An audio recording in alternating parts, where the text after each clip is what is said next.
Jesse, so Ray, your partner here, colleague, comrade, she got, seen the protests in Greece and Europe elsewhere. Did you guys take your cue from that? Are you hoping to incite, certainly what was a lot of attention, if not police activity? I know over the weekend there was over 100 arrests, and you guys got things fired up. Are you taking your cues from the international movement? And how do you want to see this in? If you could have it in a perfect way, how would it be? Well, I don't know. It's really difficult to kind of answer questions leading to those conclusions. I'd say that we didn't take our cue off of anybody, really. It became a more spontaneous movement. As far as seeing this end, I wouldn't like to see it end. I'd like to see the conversation continue. This is what we should have been talking about after 2008 when the economy collapsed.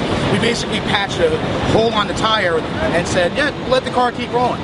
Unfortunately, it's fun to talk to the propaganda machine in the media, especially conservative leading networks such as yourself, because we find that we can't get conversations on the Department of Justice's ongoing investigation of News Corporation, for which you are an employee, but we can certainly ask questions like, why are the poor engaging in class warfare?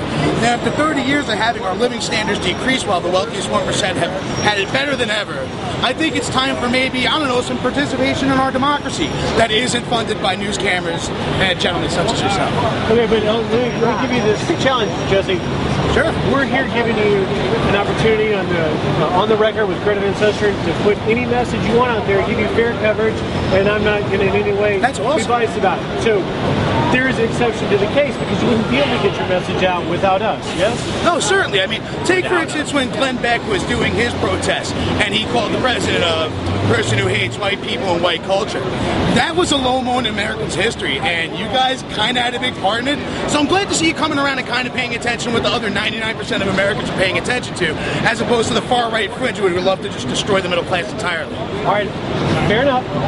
You have a voice and an important reason to criticize myself, my company, and anyone else. But let me ask you this.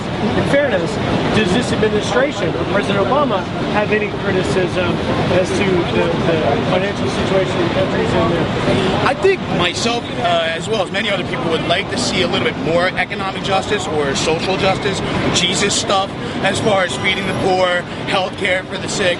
I find it really entertaining that people like to hold the Bill of Rights up while they're screaming at gay soldiers, but they just can't wrap their heads around the idea that a for-profit healthcare system doesn't work. So let's just look at it like this. If we want the president to do more, let's talk to him on a level that actually reaches people, instead of asking for his birth certificate and wasting time with total nonsense like cilantro.